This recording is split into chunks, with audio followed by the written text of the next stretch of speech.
supposed to return on a Monday. The Friday before, my boss called me and said, our company's been sold and everyone in Denver is now laid off. So this happened right before I was supposed to return to work. So then I had a 3-month-old and no job. So that was a lot to kind of contend with. And that's when I started thinking, you know what? Like, do I really want to search and interview and get into another corporate role? Because then how much stress, how much travel am I really ever going to see this new baby that I have? So I thought, I'm gonna open up my own business.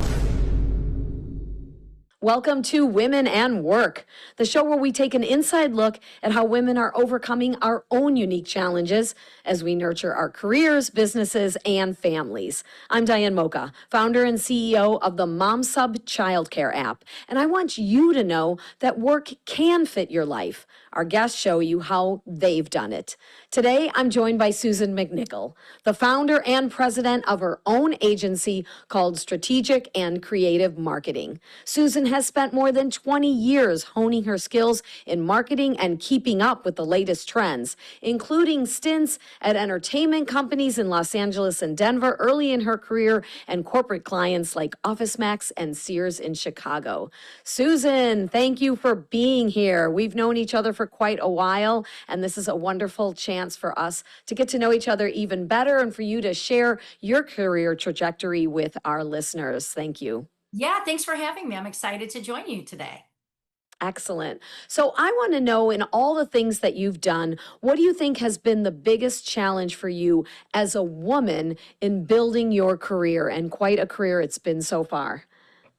Well, I think going back to corporate like years ago before I started my company, I really think you did have the boys club many years ago. And I think that had such an impact in, being a professional in business. And, I worked in Los Angeles in the entertainment industry. And, oftentimes a lot of information was just exchanged on a very informal basis with the guys hanging out and talking.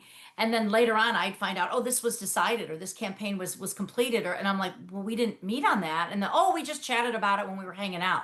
So then as a woman, you're not included in that. And it has a huge impact on your career. So I've seen a lot of that change, thankfully, for the better. I know there's still a lot of sort of imbalance in the world with men and women in the marketplace. But that has really been a challenge, I think. And then, also just once I had children, trying to balance working and taking care of kids, it really is a struggle. It's a tough one. Yes, for so many. So how did you navigate that when you were realizing that these decisions were being made, that you were feeling a little excluded? Did you try to join in? Did you accept it? Did you try to get them to come more your way and be a little more formal? What happened for you? I mean, I just talked with my supervisor and kind of let him know what was happening and that, like, look, I'm being left out on this, and it's important for me to know this information to really do my job. So, he understood, and he was like, really good about, well, we'll try to kind of keep the business stuff in our meetings so that everyone's included. And So, did that impact the decisions you made about the kind of places that you wanted to work and even the career, whether or not you wanted to stay in this career and move up? I mean, yeah, I think it played into a lot of different decisions, whether, it was taking a new job or really just trying to kind of navigate the whole, business environment. I mean, it's something that you've always had to, I think through is the reporting structure, the industry, the opportunities, all of that is really, really critical. So I think that was just kind of one aspect of it. And I've known other women who've worked in really male dominated organizations. And I've heard kind of their war stories about what they've gone through. And a lot of it, you couldn't really change back then. And I mean, even now, I think, it's difficult. And I think we've made a lot of strides as women in business.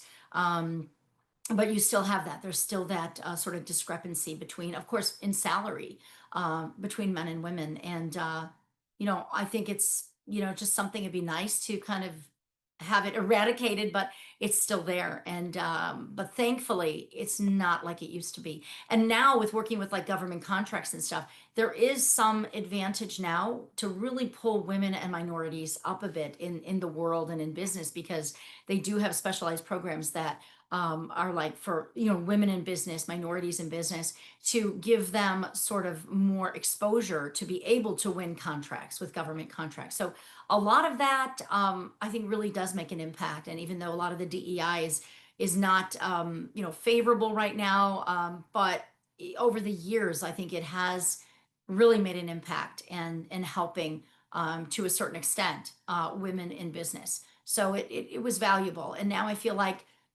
you know, I think we're more on our own to just make things happen, but that was the case in the past. But every little bit kind of helps, those kinds of Yes. little, you get a little bit of a leg up, and I think that can really help as well.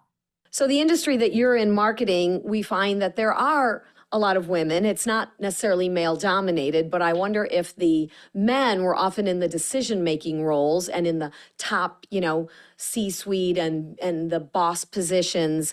And if you aspired to become the leader, and how you dealt with that, and if you've seen that change at all over the years or not so much. Yeah, I think, in the past it definitely was more male dominated, but then, again, over the years more and more women have really moved into the marketing roles. And again, you would see a lot of women in sort of management, but then the top leaders were always men.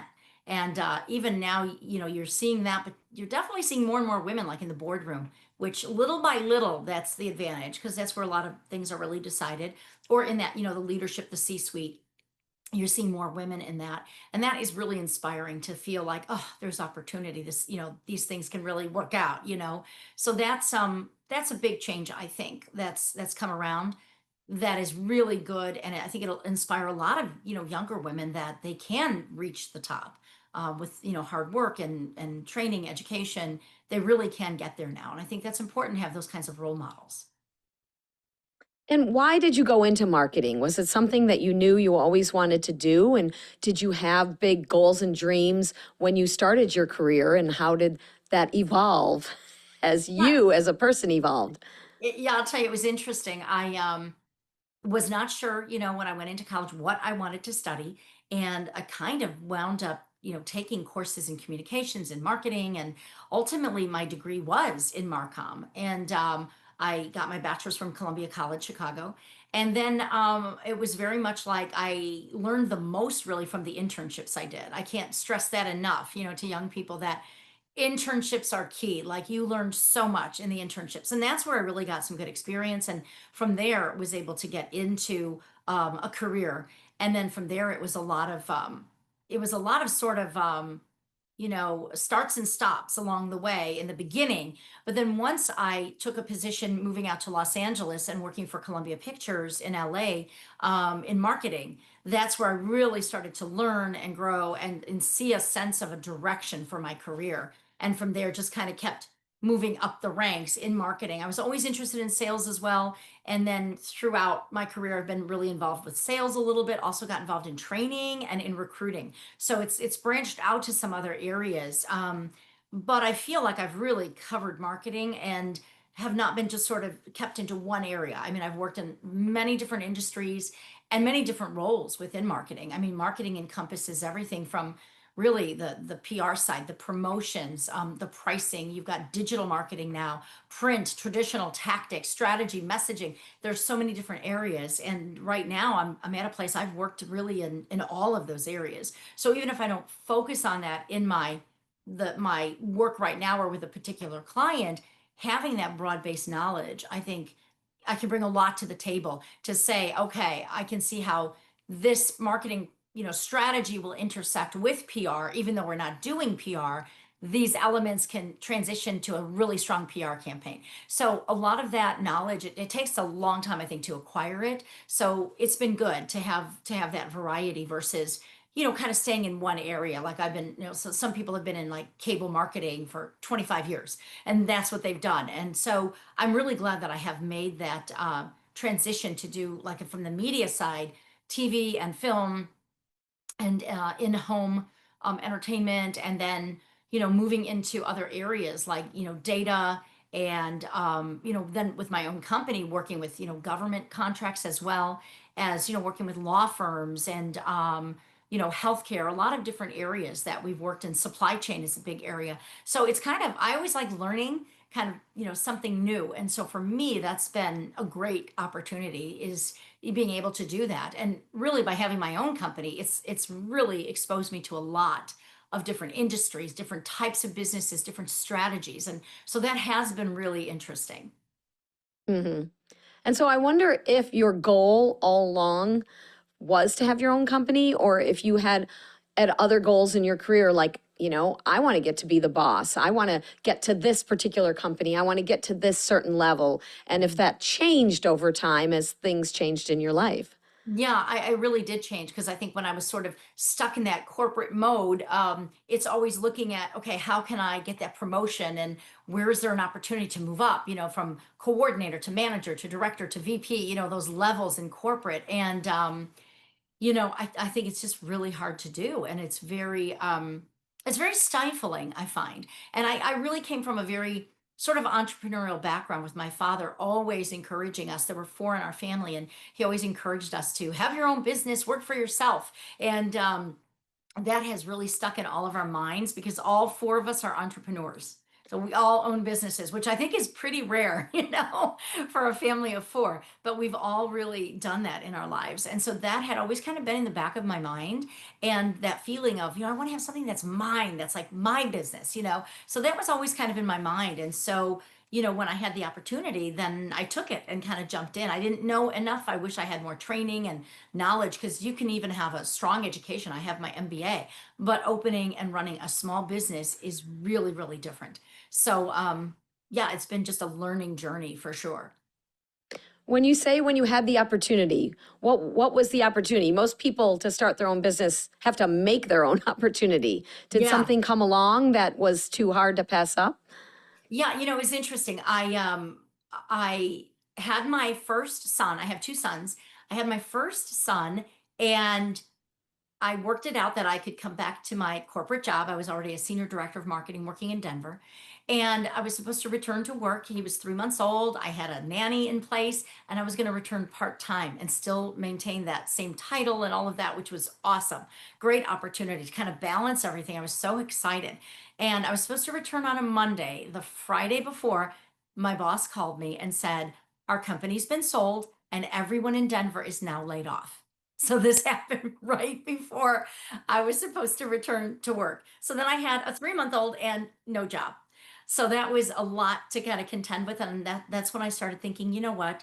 Like, do I really want to search and interview and get into another corporate role? Because then how much stress, how much travel am I really ever going to see this new baby that I have? So I thought, I'm gonna open up my own business and just do consulting work and project work, and that's what I'm gonna do. So I did it. I opened it up and just started going out, calling people I knew, setting up meetings, and it took several months. But then finally, I started getting contracts, which was awesome, and they were pretty big contracts, because at that point, a lot of my connections were in bigger organizations, AT&T, Time Warner, Ericsson, those types of companies. So the networking and the connections are really critical. So that really helped me to get it started. And that was where I sort of took advantage of it and said, you know what, let's get this going on my own. And it was a lot to take on, after having a child and then getting With a laid off. 3-month old, yeah, Yeah, because and then it's having a like, okay, business, especially in the yeah, beginning, is like having a baby. Yeah. yeah, it is. It is. It was really tough, and I didn't realize everything involved in it, but thankfully after several months it did start to take off. So that was really a great thing that happened. And literally, I mean, it sounds so crazy, but that was 24 years ago. So it's been a lot of ups and downs in business, between then and now. But that's really what kind of got my first start, is when this life event sort of prompted it. But that's interesting that you frame it as an opportunity. It wasn't like this tragedy that happened, it was this opportunity. I wonder, in those conversations with you and your husband, and like you said, looking at this baby, this 3-month old, if it crossed your mind to be a stay at home mom, if anyone in your family said, well, maybe take a little time off, or if you knew, listen, I've got to have a career as well as be a mom. What were the thoughts and conversations that happened around that time? Yeah, I mean, I really felt like, I mean, once I was home with the baby, even just for like a few weeks, like those first few months, I was already going like stir crazy. So I was like, I really need to be doing something besides being mom and just, playing with the baby and feeding the baby. And so I knew I had to like keep doing something. And so then it was just the question of, first in my mind, I was like, oh, I'm going to be going back to work soon. And then, of course, that fell apart. And then I was like, well, you know, what can I do? Well, if I have my own business, maybe I can control more of my time a little bit, which would be good. So that was kind of my thinking there. I didn't really think about, well, I'm just going to stay home. It just wouldn't work for me. It was not something I really wanted to do. So then it was a matter of, making that choice. That's sort of the fork in the road, go back to corporate or maybe start my own company and see what that's like. So then I took that chance and did it and wasn't really ready for it. Again, wish I knew more, but I had known people over the years who did that, where they left corporate and set up like a small company or a consulting firm or an agency. So I thought, well, I've seen people do it. I'm going to give it a shot. And also in the roles in my corporate roles, I hired small firms and Mm. people who had left corporate and opened up their own company. So I've been around it enough to see that, okay, this is something that can be done. People do it. And so that's what kind of, I think, inspired me to give it a shot. So you said when you were getting ready to go back to work before the big bomb was dropped that you didn't have a job, that you had a nanny lined up, it was going to be full time, you knew what income you were going to have to be able to pay her. What happened with your childcare? Did you then have to cancel that person or did you say, "Let me keep her so I can actually focus on building this business," or did you change the hours? What did you do at that point with childcare? Yeah, I mean, that was a tough one because, it gets quite expensive, especially when you have somebody like coming in, but I just was not comfortable like putting him into a daycare kind of situation. So I did keep her, coming in and I needed that, time to start the business. I couldn't be like kind of juggling both. So I did keep her coming in and that was a big, a financial hit to get started.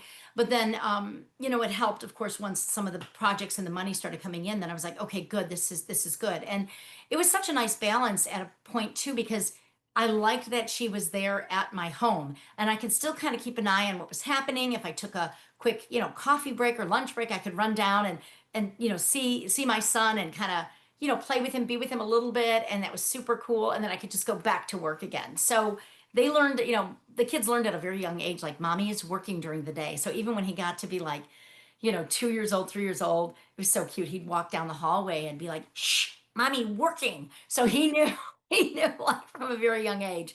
But that's always been, kind of what we've done is try to balance it. And it's, it's funny. I mean, I used to like laugh because I'd be on these big professional phone calls talking about, $1 million budgets or something, and then hang up and then run to the baby crying and then like change a diaper or if the nanny had just left or something. I'm like, oh my gosh, this is like a split personality, but it was kind of funny doing that stuff. But I, did that for years and kind of had to pinch hit when the nanny was gone or, that kind of thing. So, yeah, that's kind of how I tried to balance it, but it was a big balancing act and it was a lot to get used to as well. So she was full time. How did you find her?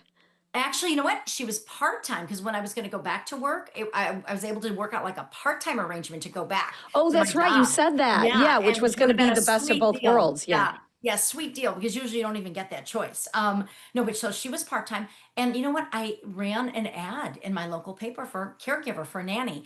And that was something like that's where it helps to like network and have friends around. It was a friend of mine who told me that that's kind of how she had gotten sitters and nannies and stuff in the past was she ran an ad because at first I was looking trying to figure out, well, how do I, and this is before internet and before all of the services that are out there now. I was trying to figure out, well, where can I search? How do I find somebody? And then this is where my friend told me, no, you don't really look, they don't advertise. You need to run an ad and then you're going to get people responding. I was like, oh, okay, I'll do it that way. So I did that. And that's when I got people responding and interviewed. And all, it was kind of funny. The lady we hired literally lived like 2 blocks away. So that worked out really well. And then, yeah, we had her for quite a while, year and a half or so. And then we wound up moving to Chicago because of my husband's job. So then I kind of had to start all over again with figuring out, childcare and everything. So it was another big, you know, bump in the road to figure out. Mhm. Yeah, I mean, and that was a burden that sort of fell on you. It's like, well, I need the childcare so I can run my business. So I guess I'm the one. You have to put on a recruiting hat in a sense. Did you Yep. find that sometimes it was challenging to find somebody that you didn't necessarily just find someone once and keep them long term for the next 10 years? No, yeah, it was it was interesting. As the kids got a little bit older, then I would hire sometimes like college girls or high school girls that, wanted to, work as, as like a sitter and pick up, part-time kind of work and stuff. So we met so many young women from our church and from the neighborhood that I worked out, schedules for them to take care of the kids. So they really they met, a lot of different people that were, providing care. But that was always tough. I mean, it was always such a difficult task to try to find the right person and interview them, make sure, check references, make sure they have experience, it's going okay. But for me, while they were still really little, I wanted them to be in the house and have somebody come in. So I think, yeah, it would have been different if I did, just kind of place them into like a daycare setting locally or something, but it was just not something that's set for me. I mean, I know a lot of my friends were like, "What's, it's fine, what's the worry, And I was like, "Ah, I just, it just for me, I wanted them to be kind of nearby and kind of keep an eye on everything too." So that's just like my choice. But it's different. Again, moms are all different depending what they're comfortable with. But it was a series of, yeah, trying to find people. And of course, in the situation I was in too, my husband's really supportive overall, but with something like this, I was the one like always running the ads, trying to find people, interviewing, and he's like, "Oh, okay, yeah, that sounds good. Whatever you think." I'm like, "Oh my gosh." So it still is interesting to me how women can work full time, men work full time in many marriages, I'd have to say many families. And so much of the sort of the domestic responsibilities, home and kids, it still falls on women for the most part. And I see that in so many families that I know. And that was the case as well with finding sitters. And this is until they were, like 12, 13 years old. I had people kind of keeping an eye on them. So it went on for a long time. And some of it, I think, is even that mom guilt of, well, I should be the one that's finding this person, that's vetting them, that's making the decision of who's sort of taking, my place. Yeah. And if you do try to go to daycare part-time, that can be tricky. Sometimes they want to charge you for full-time. It's Yep. not always easy to find that part-time. It's sometimes easier to find it for someone to come in your home. So you were always working from home. And did you have visions of how you wanted to grow this business? What kinds of clients you wanted to have? Did you think about at any point wanting to be kind of a role model for other women? And how did you go about that?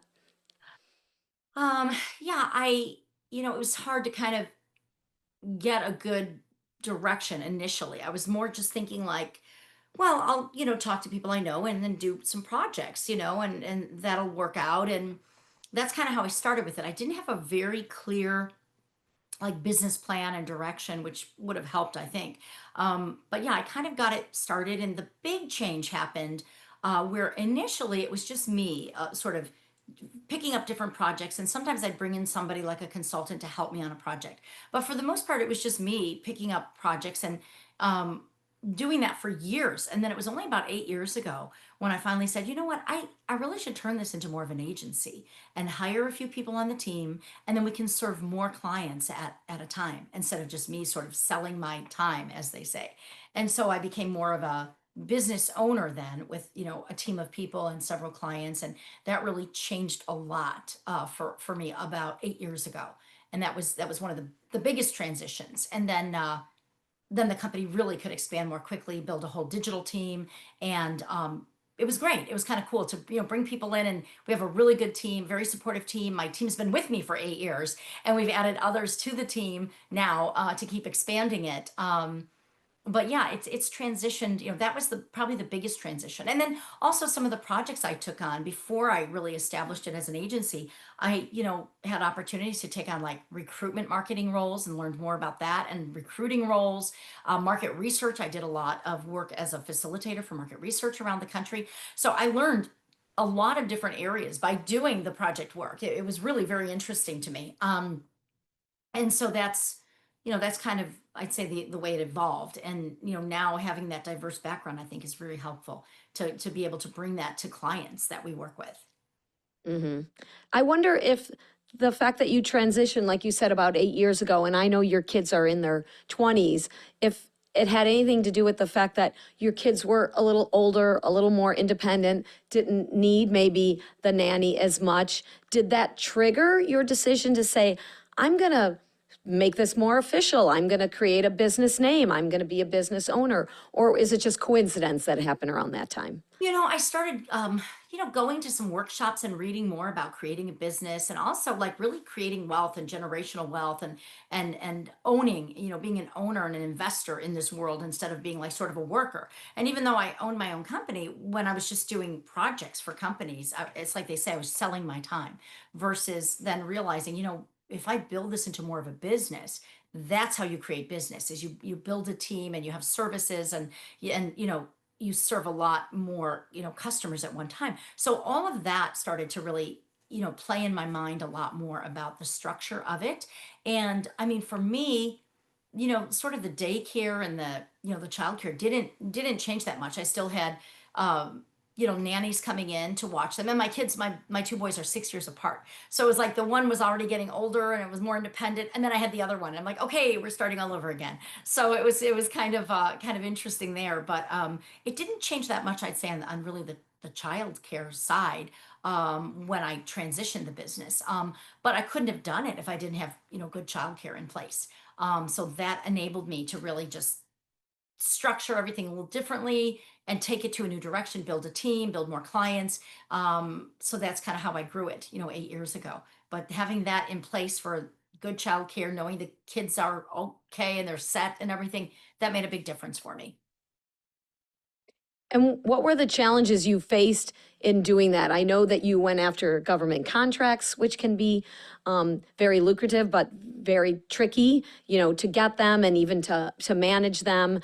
Mhm. And did it make it any harder or easier to integrate with your family life, or was that not the same and all the challenges were just strictly with the business end of things? Um, you know, it was interesting. I've taken a couple different turns really, with the company.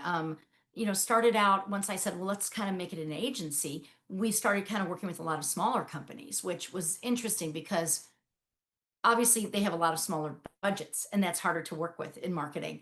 In the past, I had worked with a lot of, really major organizations, so that was kind of an interesting kind of a change, and I've had to really get my footing here over the last several years. But by getting the government contracts, what was great about that is that really did give me and my team and the company some stability, because those contracts tend to be like 2 year, 3 year, 4 year contracts. So by having that in place and then layering on a lot of other clients, you've got that real stability. And that was awesome in the end. And yeah, they're very hard to get. You really have to learn the ins and outs. And it's a tough area. But thankfully I was successful in it. And it was a lot of trying and sending and learning, and, attending seminars and continuing to learn and get advice and all of that. So it took a while to get there. But it's been an amazing thing really for this company, because we've learned kind of a niche area. And like I mentioned, it really gives the stability, for a company versus just a lot of other smaller companies or projects that come in, a 6 month project or something like that. These go, longer term. And that's been such a nice thing, such a benefit. And I know you branched out and talk about creating wealth. You're now building a real estate portfolio together with your husband, and even your son is working on this with you and your brother. What made you decide to take on even more? You still had when you started real estate. I think you still had kids at home. Maybe they were in high school, but they still needed shuttling around. They still had activities. Yeah. Why did you branch out and do that? And is that something that you want to replace what you're doing, or is it in addition to? What's the goal? We started this years ago, and I had always been interested in real estate. In fact, when I was 21, I got my real estate license years ago, and was always kind of interested in learning more about real estate, and also like interior design aspect. That was always interesting to me. And so I've always had that interest, and then just learning how to invest in it. It took a while, again, going back and educating and doing, training and seminars and all of that to learn. So that's been like a learning kind of curve too. But again, it's a real estate is a really good wealth builder and a lot of security for people, especially when, say, stock markets and investments and the economy are up and down. A lot of times, real estate can bring in some stability in sort of an investment portfolio. So that is something that I've really realized is important.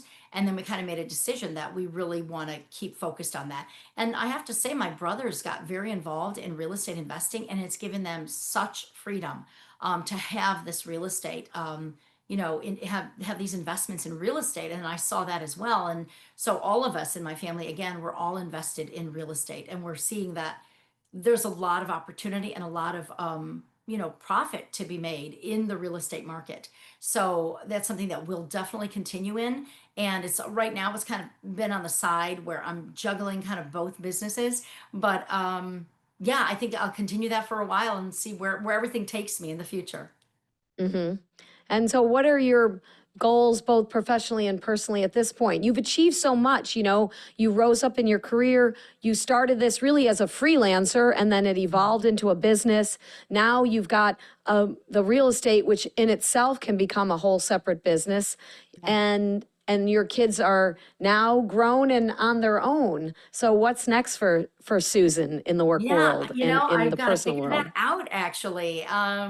Yeah, kind of figure out what I want to do next. But I continue to learn. I think that's really important. And so I've been really focused on not only expanding like in the marketing field and really continuing to learn because it's constantly changing, and digital especially is changing very quickly, and AI has such an impact. So that's a big area to continue to always learn, go to events, listen to webinars, attend, seminars, keep growing, and you can't just kind of sit still in marketing. So I continue to do that on the marketing side, but also in the real estate side. I'm in various like investor groups and networking groups and learning from others, and then also, educating, going to conferences and events to keep learning. So in both areas, it's really just a continuation of, moving forward in both areas, and then figuring out, the next several years of, where do we want to go next, or at what point, we would retire, what are the goals. So a lot of that we're just trying to kind of get in order right now. But for the short term, I'd say it's two areas that I'm still really juggling and focused on. And by having a really great team in place from the marketing side, that's allowed me to keep growing the company, and at the same time keep an eye on some of the real estate investments as well.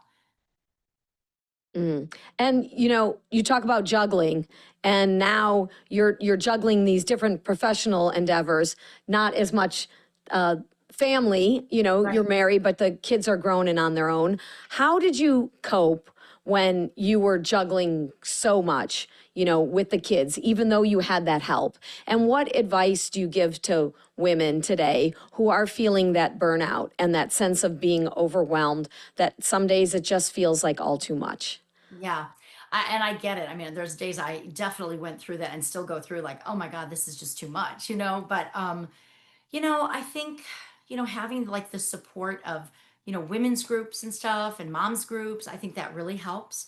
So you can kind of talk to other moms and get a sense of what they're going through, what you're going through, kind of commiserate on it. And I think that always helps. And I think also just trying to set aside some time for each area. Like, if you say you're going to stop working at, 6 o'clock and spend time with the family, then stop working and spend the time. And if you need to finish something, I know a lot of parents who will go back to work after the kids go to bed, at 10 o'clock and finish up a little bit more work. But you just have to kind of prioritize and try to make little blocks of time, and try to manage it that way. I think that's probably the best way to go. And I think too, if people put down their phones and turn off the TV, they have a lot more time than they realize where they could be engaging with their kids, or doing something fun with their family. I think that makes a huge difference in the whole world with how much we're tied to technology. But I think if we can shut it off and also have the kids turn it off, you get back to conversation, you get back to really building a family and being a family. And I think that's really important. Yeah.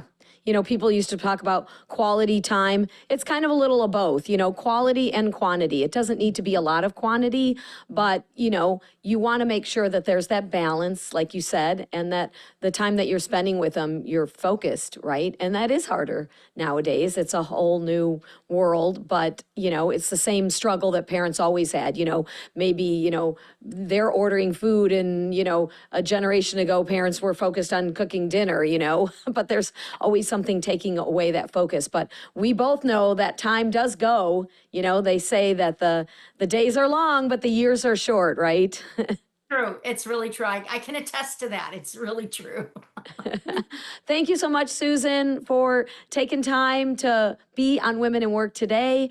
And thanks for all that you shared about your experience in the workplace as a woman.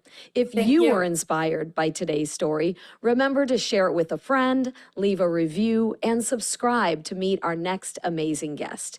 If you want to invest in a solution to the childcare crisis, check out MomSub's equity crowdfunding campaign at momsub.com/invest or connect with MomSub on any of our social media pages. And remember, your career, your choices, and your success are yours to define. Keep pushing boundaries and spreading your love and encouragement to other women who need it.